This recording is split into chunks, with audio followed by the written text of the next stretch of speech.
उत्तर प्रदेश जनपद मथुरा में घने कोहरे के चलते एक के बाद एक टकराए आपस में वाहन। नियति चौकी के पास NH 90 पर टकराए कई वाहन, 2 लोग हुए घायल, कई चोटिल बताए जा रहे हैं। पुलिस ने वाहनों को हटवाकर सुचारू कराया मार्ग। तस्वीर आपके सामने है।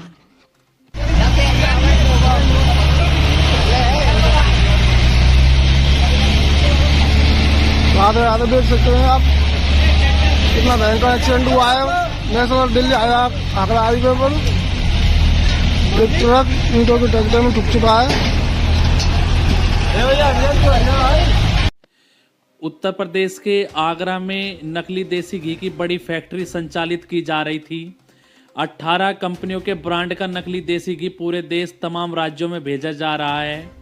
आगरा पुलिस ने नकली देसी घी के गोदाम पर छापा मारकर इसका भंडाफोड़ किया। यह फैक्ट्री आगरा के ताजगंज में संचालित थी और इसकी सप्लाई कई राज्यों में की जाती थी। इस छापेमारी में बड़ी मात्रा में नकली घी बरामद किया गया है। आइए उत्तर प्रदेश पुलिस के तमाम अधिकारियों को सुनते हैं क्या कुछ बता रहे हैं। क्या है पुलिस में, कितने लोग गिरफ्तार हुए हैं और कहाँ सप्लाई हो रहा था? देखिए, आज सुबह एसीपी सदर, एसीपी ताज सुरक्षा ने संयुक्त रूप से एसओजी सर्विलांस की टीम के सिटी टीम के साथ और थाना सदर थाना ताजगंज की टीम के साथ एक सूचना पर यहाँ दबिश दी और यहाँ से एक गोदाम जहाँ पे भारी मात्रा में अवैध रूप से बना हुआ घी रखा हुआ है और जिसमें फर्नेस मिली है और ह्यूज क्वांटिटी में विभिन्न 18 ब्रांड्स हैं जिनके पैकेजिंग मटेरियल हैं, पैकेज किया हुआ घी और बहुत सारा एसेंस, यूरिया, पाम ऑयल, विभिन्न प्रकार के रिफाइंड ऑयल और वनस्पति घी मिला। और इसके साथ 4 लेबर और 1 मैनेजर यहाँ से इस फैक्ट्री में ये काम करते हुए पाए गए। जब प्रारंभिक रूप से इनसे पूछताछ की गई तो इन्होंने बताया कि एक व्यक्ति जो ग्वालियर का रहने वाला है वो इस पूरे यूनिट को चलाता है, इसका मालिक है और उन्हीं के निर्देश पे यहाँ पर विभिन्न प्रकार के ब्रांड्स की पैकेजिंग करके नकली घी की फैक्ट्री थी। उसमें फैक्ट्री में घी बनाई जाती थी और उसको फिनिश्ड गुड को तमाम सारे उत्तर भारत के शहरों में जो इनके व्हाट्सएप मोबाइल में कॉन्टैक्ट मिले हैं और उसको देखा गया तो उत्तर भारत के लगभग सभी बड़े शहरों में इसको सप्लाई ये लोग करते थे। इसके सप्लाई होने के का डिटेल मिला है। इसकी सूचना खाद्य विभाग की टीम को भी दी गई, वो भी यहाँ मौके पर आए हैं और पूरी टीम के द्वारा अभी एस्टिमेशन किया जा रहा है, आवश्यक कार्रवाई की जा रही है। इन पे अभियोग पंजीकृत करके इनके बैकवर्ड फॉरवर्ड लिंकेजेस देखे जाएंगे, कहाँ कहाँ ये सप्लाई करते थे और उसको कहाँ कहाँ किन किन दुकानों के माध्यम से बेचा जाता था, उन सभी लोग को अकाउंट फॉर किया जाएगा। इस पूरे चेन में जो सभी लोग थे सभी को हम इसमें अभियोग के अंदर लाएंगे और सबके खिलाफ प्रोसिक्यूशन होगा। इसमें BNS की धारा 111 का भी परिशीलन किया जा रहा है, जो ऑर्गेनाइज्ड क्राइम है उसको हम लगाएंगे और संगत धाराओं में अभियोग पंजीकृत करके इनके खिलाफ आवश्यक कार्रवाई की जाएगी। कहाँ रजिस्टर्ड थी? देखिए, अभी जो पूछताछ में इनके मैनेजर ने बताया कि 3 जो ये फैक्ट्री ओनर हैं उनकी 3 अपनी भी फर्म हैं जो मध्य प्रदेश में रजिस्टर्ड हैं और कुछ उन फर्म्स के भी एक्सपायर्ड गुड्स थे जिनको इस फैक्ट्री के माध्यम से बना के और उसको मार्केट में निकाला जाता था। सारी ये कार्रवाई यहाँ पर अभी प्रचलित है और पूरा एस्टिमेशन करने के बाद सारी जानकारी आप लोग को दी। बरामद हुआ है जो मशीनरी, आइडिया कितने रुपए की लागत होगी? देखिए, वो एस्टिमेशन चल रहा है, आप देख रहे हैं यहाँ पर 3 बड़े बड़े गोदाम हैं जिसके अंदर ये सामान फिनिश्ड गुड भी और रॉ मटेरियल भी रखा हुआ है। इसके अलावा 50 टन आज सुबह ही इन्होंने मेरठ के लिए निकाल दिया गया था, उसके पीछे टीम लगी हुई है, उसको भी हम अभी रिकवर कर लेंगे। तो ह्यूज स्टैक है, आप ये देख रहे हैं। अभी इसका एस्टिमेशन के बाद ही हम आपको बता पाएंगे क्योंकि ये फूड मतलब लोगों के स्वास्थ्य से जुड़ा हुआ मामला है और नकली तरीके से फूड प्रोडक्ट निकाला जा रहा है। तो उस सूचना पर हमारी टीम यहाँ पहुंची थी। ये पूरी जो कार्रवाई करने के बाद आपको एक डिटेल्ड ब्रीफ प्रेस नोट के माध्यम से दिया जाएगा। कैबिनेट मंत्री आशीष पटेल और केंद्रीय मंत्री अनुप्रिया पटेल ने अपनी पार्टी की मीटिंग बुलाई, जहां आशीष पटेल ने ललकारते हुए क्या कुछ कहा, ये सुनते हैं। लेकिन मैं STF को भी बता देना चाहता हूं, तुम्हारा नाम स्पेशल टास्क फोर्स है ना, तो मेरा नाम आशीष पटेल है। तुम पैर पे गोली मारते हो ना, औकात हो तो सीने पे मेरे गोली मार के दिखाओ। डराइए, कितना डराएंगे आप? मान मर्दन मत करिए, नहीं ईंट का जवाब पत्थर से दूंगा। मुझे तो कुछ बातें आपसे विशेष रूप से अलग से कहना है। पिछले कुछ दिनों में मैं अखबारों में ज्यादा छप रहा हूं।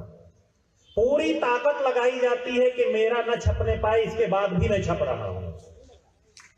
इससे सहमत है?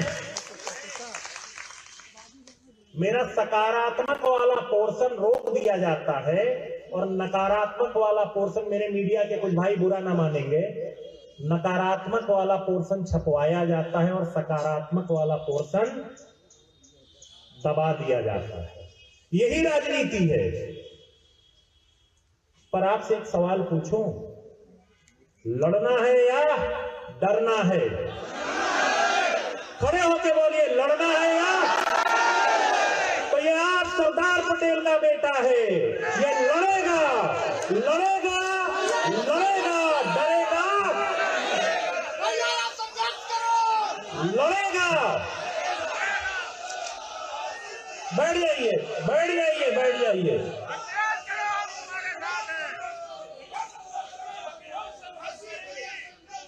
बैठ जाइए। आपने कह दिया तो और ताकत से लड़ूंगा।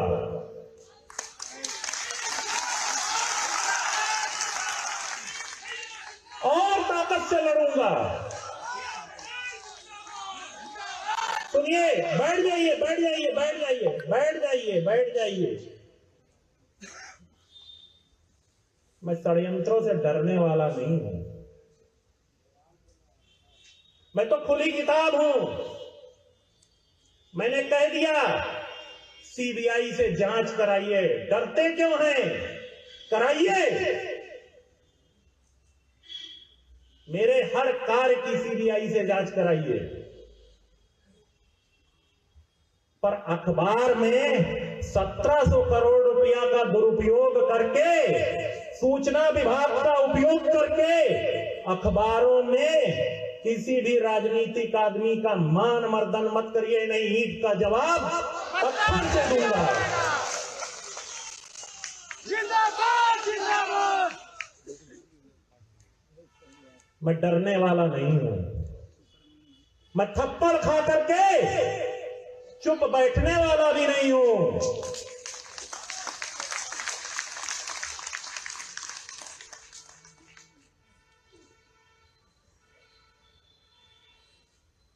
हमने अगर आपको वोट दिया है तो हमारे अधिकार भी हैं। अधिकारों को छीनने के लिए लड़ना पड़ेगा। मेरी गलती है, मेरी गलती है।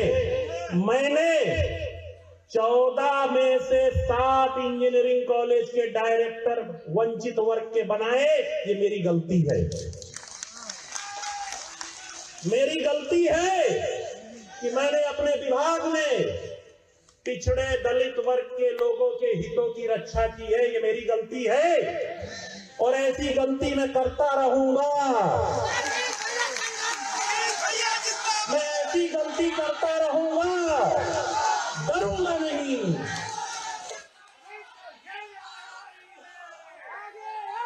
मुझे डरना चाहिए, डरना चाहिए।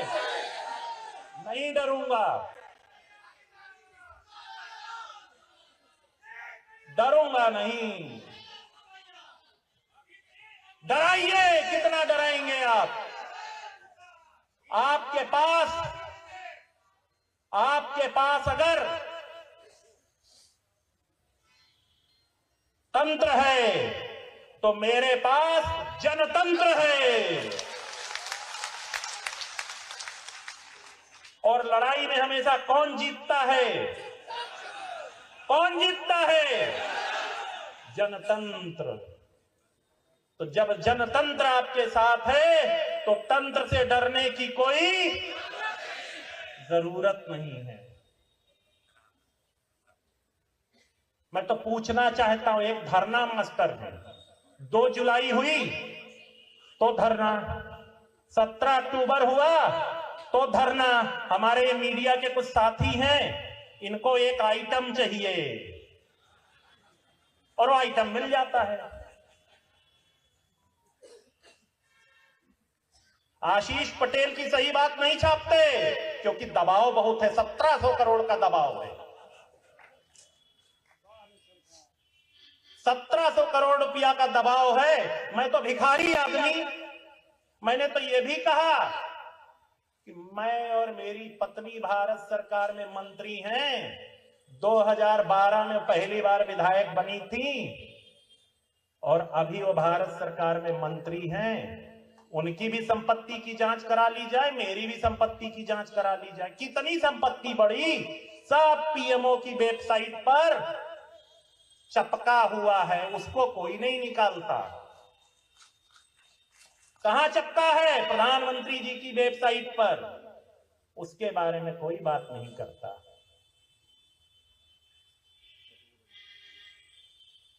आगे कहूंगा तो क्या होता है, एक धरना मास्टर है, उनको प्रायोजित किया जाता है और उनको जब भी मौका मिलता है धरने पे बैठा दिया जाता है।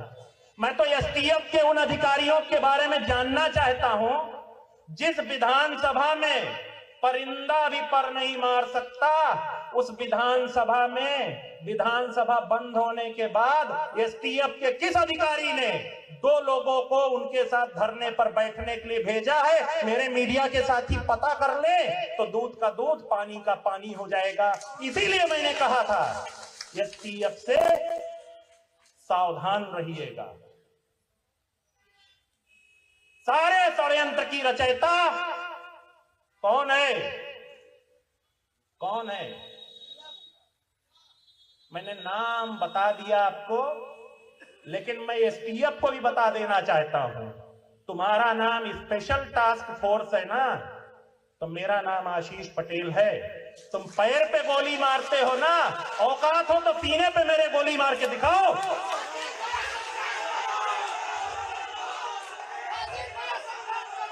मुझे पता है आज के बाद से मेरे खिलाफ और षड्यंत्र होंगे, पर फिर से मैं आप सबसे पूछता हूं, मुझे डरना चाहिए या लड़ना चाहिए? बोलिए, डरना चाहिए या? उत्तर प्रदेश फतेहपुर में पुलिस की लाख सख्ती के बावजूद भी नहीं थम रही गोकशी की घटनाएं। गोकशी करने जा रहे तस्करों के साथ पुलिस की मुठभेड़ हुई। एक शातिर तस्कर के पैर में गोली लगी, दूसरा फरार हो गया। आइए पुलिस अधिकारी को सुनते हैं क्या कुछ बता रहे हैं। जनपद फतेहपुर में पुलिस अधीक्षक महोदय के निर्देशन में वांछित अभियुक्तों पुरस्कार घोषित अपराधियों की गिरफ्तारी हेतु चेकिंग अभियान चलाया जा रहा था। इसी क्रम में थानाध्यक्ष लालौली व उनकी टीम द्वारा बांदा सागर मार्ग बहुआ में चेकिंग की जा रही थी। मुखबिर खास से सूचना प्राप्त हुई कि नहरकोटी खंडहर ग्राम सिधांव थाना लालौली में कुछ व्यक्ति गोकशी करने की फिराक में हैं। जब थानाध्यक्ष लालौली व उनकी टीम मौके पहुंची तो देखी कि एक बछड़ा बना हुआ है, वह 2 व्यक्ति उसे काटने की फिराक में है। पुलिस टीम द्वारा घेराबंदी करके जब उन्हें आत्मसमर्पण हेतु कहा गया तो पुलिस टीम बल करके फायरिंग करने लगे। आत्मरक्षा पुलिस टीम द्वारा की गई जवाबी फायरिंग में एक अभियुक्त के पैर में गोली लगी है, जिसे इलाज हेतु नजदीक के सीएससी अस्पताल ले जाया गया, जिसने पूछताछ में अपना नाम सानू कसाई पुत्र स्वर्गीय नवी मोहल्ला पनी थाना कोतवाली नगर बताया। वो थाना कोतवाली नगर का मजारिया एजेंट है, जिस पर आधा दर्जन से अधिक मुकदमे हैं। दूसरा अभियुक्त भागने में सफल रहा। इनके कब्जे से 1 अदद तमंचा 315 बोर, 1 अदद खोखा कारतूस, 2 अदद जिंदा कारतूस, गोकशी 1 अदद गोवंश बछड़ा। इसके अतिरिक्त गोकशी करने के उपकरण जैसे चापड़, कुल्हाड़ी, चाकू, लकड़ी का ठिया, 2 पैकेट काली पन्नी व त्रिपाल इत्यादि सामान बरामद हुए हैं। इन अभियुक्तों के विरुद्ध सुसंगत धारा में अभियोग पंजीकृत किया जा रहा है एवं संवैधानिक कार्रवाई की जा रही है। उत्तर प्रदेश डीएम संभल को सुनते हैं, वक्फ संपत्ति को लेकर क्या कुछ प्रेस वार्ता में बता रहे हैं। स्वागत है। और ये आज की जो पीसी है, ये एक का प्रतिनिधिमंडल जिसने अभी रिसेंटली यहाँ पे विजिट की थी, उसके बाद में कुछ कागज दिए थे, तो मैं डीएम सर से अनुरोध करता हूँ कि उसके बारे में थोड़ा ब्रीफ करने का कष्ट करें। वर्तमान में जो विवादित धर्म स्थान है उसके सामने सत्यव्रत पुलिस चौकी का निर्माण हो रहा है। उस पुलिस चौकी के विषय में एक हमें उर्दू के अंदर डॉक्यूमेंट मिला था। इस डॉक्यूमेंट का अनुवाद भी उन्होंने दिया था। ये हमारे पास एक अनुवाद है पूरा, जो इसके अंदर कुल 20 बिंदु दिए हुए हैं और उन 20 बिंदुओं में लिखा हुआ है कि ये चारों ओर उत्तर दक्षिण पूर्व पश्चिम की चौहद्दी या बाउंड्री है और इनके बीच की संपत्ति वक्फ है। 23 अगस्त 1929 को मोहम्मद अब्दुल समद, जो निवासी मोहल्ला कोट संभल है, उस समय जनपद मुरादाबाद था, उनकी ओर से एक अनरजिस्टर्ड वक्फनामा सामने आया है। उसमें क्रम संख्या 1 से 20 तक जो संपत्तियां हैं उनका भौतिक निरीक्षण और अभिलेखीय परीक्षण त्रिसदस्यीय समिति ने किया है, जिसमें हमारे यहाँ के एसडीएम, सीओ और यहाँ के ईओ तीनों लोग थे। इसमें जो सबसे प्रमुख बात है वो है कि अभी तक किसी भी व्यक्ति ने कोई भी आवेदन हमको यह नहीं दिया है कि यह हमारी संपत्ति है, अर्थात कोई प्रभावित और विधिक पक्षकार हमारे सामने अभी नहीं आए हैं। दूसरी बात, जिस स्थान की बात की जा रही है उस स्थान के अंदर जो संपत्ति कहते हैं दर्ज है वो 18, 19 और 20 संख्या पर है और वर्तमान में उस जगह की किसी भी प्रकार की कोई भी व्यक्ति वहां निवास करता है, उस नाम से कोई निवासित रहा है या वो गाटा संख्या जिसका उल्लेख किया गया है उसका किसी भी प्रकार से कोई भी साक्ष्य नहीं है। तीसरी बात, यहाँ कुछ जो क्रम संख्याएं हम आपको दिखाऊंगा, हमने इस तरह से चौहद्दियों का निर्माण कराया, जो परीक्षण किया हमारी पूरी टीम ने। उन्होंने देखा कि जो क्रम संख्या 9 के ऊपर एक अंकित चौहद्दी है, तो ग्राम बिछोली तथा शेर खां सराय दोनों के बीच की दूरी 4 किलोमीटर है और बीच की 4 किलोमीटर की पूरी भूमि उसके अंदर वक्फ के रूप में लिखी हुई है, जो अनरजिस्टर्ड, बिना आवेदनकर्ता और बिना किसी स्वामी के है। दूसरा, कोई भी भूमि जब वक्फ की जाती है तो उसमें स्वामित्व का उल्लेख अवश्य होता है, इसमें किसी प्रकार के कोई भी स्वामित्व का उल्लेख नहीं है। तीसरी बात, वर्तमान जो भूमि है वहाँ पर कोई मकान स्थायी अस्तित्व में नहीं है, किसी प्रकार के जो नाम दिए गए हैं उस प्रकार के नाम भी वर्तमान में अस्तित्व में नहीं है। तो इससे ये प्रश्न चिन्ह उठता है कि जिस भूमि की बात की जा रही है, जो वक्फ की गई है, उसकी वास्तविकता क्या है। किसी ने अभी इसके विषय में हमें अवगत नहीं कराया है। उस वक्फनामे को देखें तो जनपद संभल की हजारों बीघा भूमि का बैनामा कर दिया गया है, जबकि मोहम्मद अब्दुल समद की अपनी संपत्ति का उसमें कोई उल्लेख नहीं है। उस वक्फनामे में यह भी लिखा हुआ है कि अपनी संपत्तियां मदरसे के निर्माण हेतु दे रहा है। तो क्या कोई व्यक्ति हजारों बीघा भूमि मदरसे के निर्माण हेतु दे रहे हैं? तो 1 से लेकर के 20 तक की संपत्ति में कहाँ मदरसा बनना है, कौन सा मदरसा बना है और किस तरह से उस मदरसे का निर्माण होगा, उसका कोई उल्लेख नहीं है। इसके बाद जो नगर पालिका के आसपास का क्षेत्र जितना भी है हमारा, जिसमें सारे सरकारी स्थान हैं, जिसमें तहसील है, पुलिस थाना है, पुलिस चौकियां हैं, डाकघर है और जो विवादित धर्मस्थल है, श्री कल्की मंदिर है, वो भी उन चौहद्दियों के बीच में ही आता है। तो जो अनरजिस्टर्ड, अनवेरीफाइड जो बैनामा है और जो 50 रुपये के स्टाम्प के ऊपर दिया गया है, तो उसके अंदर सारी संपत्तियां भी एक तरह से वक्फ के रूप में लिखी हुई हैं। मान लीजिए कि किसी ने वक्फ किया भी होगा, मान लेते हैं, हालांकि वो अनरजिस्टर्ड है, कोई प्रमाणित नहीं है, तो भी जो वक्फ अधिनियम है 1995, उसकी धारा 56 कहती है कि कोई भी वक्फ संपत्ति का विक्रय नहीं हो सकता है। तो अभी यह भी संज्ञान में आया है कि इस के आधार पे कोई हमारे यहाँ कोई रजिस्ट्री नहीं हुई, लेकिन मौखिक रूप से और एग्रीमेंट के आधार पे खूब सारी संपत्तियों का क्रय विक्रय भी हो रहा है। तो जो कमेटी की रिपोर्ट है एसडीएम, सीओ और ईओ की, उन्होंने प्रथम दृष्टया संपत्ति क्रमांक संख्या 1 से 20 तक की सारी जो चौहद्दियां हैं, उन्होंने बताया है कि ये फर्जी प्रतीत होती हैं और जो संलग्न वक्फनामा है उसके दस्तावेज भी फर्जी प्रतीत होते हैं। और सबसे बड़ी बात, इसके संबंध में आगे की कार्रवाई कप्तान साहब के माध्यम से हम करेंगे और जो भी विधिक कार्रवाई और वैधानिक कार्रवाई होगी वो की जाएगी। कप्तान साहब। बागपत जनपद की चांदीनगर पुलिस ने 10,000 के नामी गैंगस्टर युवक को गिरफ्तार कर लिया है। गैंगस्टर रमेश उर्फ छोटू पर संगीन धाराओं में मुकदमा दर्ज है।